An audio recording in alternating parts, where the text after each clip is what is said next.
episode of Interview Time. We're here today with our guest, Martin McDonagh. Thank you. It's an honor to meet you, sir. Thank you.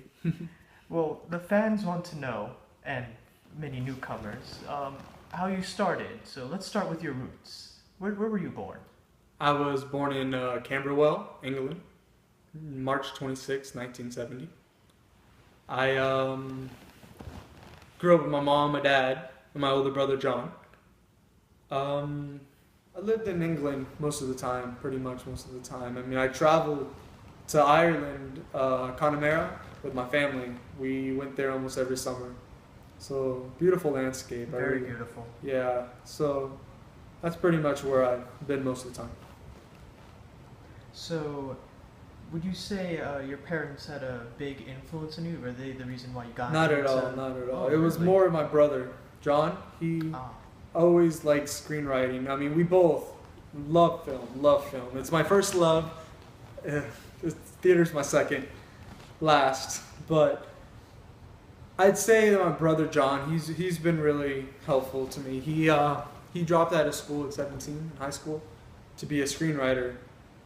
And it was just, I loved writing. I wanted to write, film scripts, but I was crap at it. It wasn't really my strong point. I got into writing radio scripts and short stories. I pretty much did that most of the time so I can get those short stories into films. So it was more of use the theater as, acquire skills to get into a film. So that's what I pretty much did. So that's what I did with the As a starting board for your career that you want to movies, but you started in plays. Okay, so now let's get into your very first play that you wrote, The Beauty Queen of Lanaine. What was the inspiration for writing this very first play? Well, like I said, I've always been writing plays to, get better in film, but The Beauty Queen of Lanaine, I grew up in a strict Catholic school all my life, and I was always so into writing. I've always loved writing because I always wanted to pursue a career in film. So what I did is, it happened around the time when I was listening to my brother's music, the punk rock music back in a while ago, and it really changed me when I listened to his music, and I started to think differently about my school, Catholic school, and it was mostly the strict priests that were there. It was this mixture of music and strict priests that helped inspired you. It sounds funny. It sounds funny, but it's what really got me to write The Beauty Queen of Lanaine, and it helped me win an award in 1998. I believe. Yes, your very first award. Drama Desk Award, yes. Yes, your first one. I know you don't like to brag or anything, but it's your very first play. You already get an award. Would you say it's beginner's luck? I would say, beginner's luck. I mean, like I said, I was just throwing stuff out there and hoping for the best, and, I came up. And this was the first of many awards and nominations that you would receive. Yes. You continued on with your next play. Connemara. Exactly. And then it just award after award. I mean, you didn't win every single time, but you had many nominations. Yeah, I mean, it's sad to say, but I mean, I put a lot of hard work into those scripts, and like I said, learn as I go.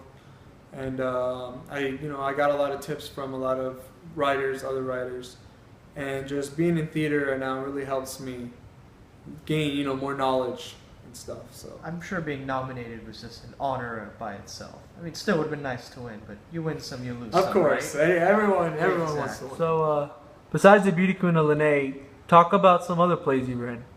Well, after The Beauty Queen of Lanaine, I got into The Skull of Chimera, and then after that it was The Lonesome West, and these plays I wrote in a very short amount of time. Oh yeah, I heard about that. It was like about 7 to 9 months you wrote those? Yeah, I wrote a lot of these plays, my first 6 plays in like a very short amount of time, and then I would release them. It was just, the ideas were popping, and I was just serving them out. So Yeah.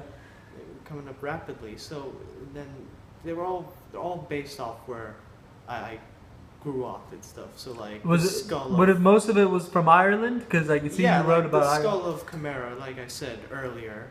I went there a lot during the summer, and that's what inspired me to write the plays in that setting. The landscape, right? Because we talked about how beautiful it was a very beautiful landscape. I see that. I see that's where you wrote it a lot. But that's good. So talk about your very famous play, The Pillow Man. I know. Oh yes, The Pillow Man. Everyone wants to know about The Pillow Man. Yes, so The Pillow Man was.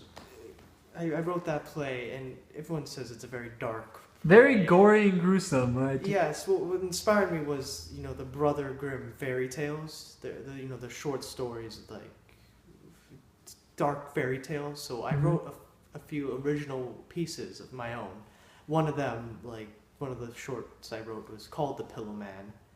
In The Pillow Man, self-titled. Yeah. So that was about this man made out of pillows who would go and stop people from committing suicide. That was like his job, and then he would go back in time and tell their previous self to kill themselves at a younger age so they don't have to live a life of misery. Wow. But eventually the Pillow Man gets depressed about what he's doing and he goes back in time and tells himself to kill himself.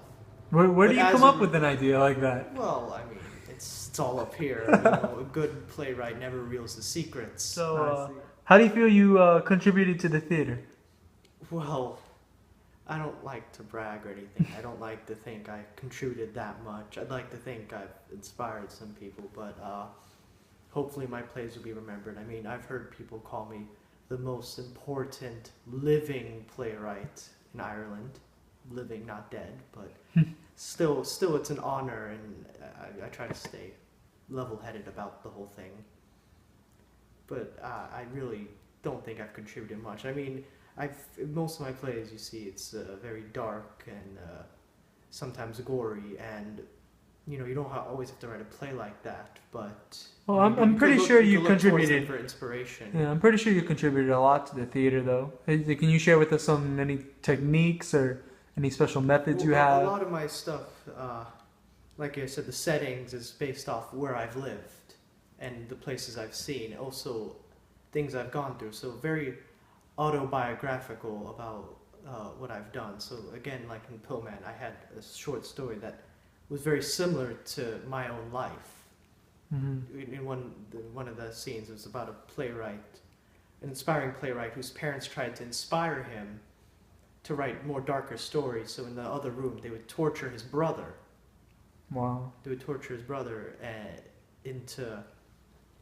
which would inspire the main character into writing darker stories. So I always said my brother was an inspiration to me. So that short story was very autobiographical of what my life has been. Good. So I heard you were going to publish a story, The Banshee of Inisherin.